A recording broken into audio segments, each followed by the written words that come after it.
If only eat Domino's pizza for 7 days, what happens to your body? Day 1.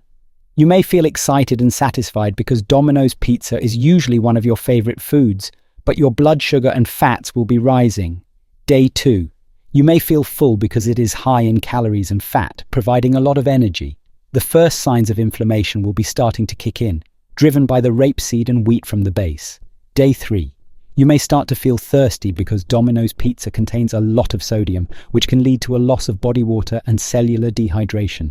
Day 4.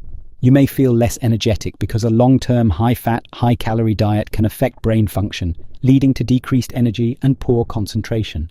Day 5. You may notice weight gain because a long-term high-calorie, high-fat diet can lead to weight gain. You may also see your skin condition worsen. Day 6. You may feel low or depressed because inadequate nutrition and poor eating habits, like eating only Domino's pizza, can affect physical and emotional health.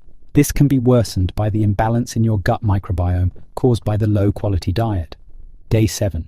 You may feel physically unwell because chronically unhealthy eating can cause significant biological disruptions in various systems within your body. Follow me to learn more about health.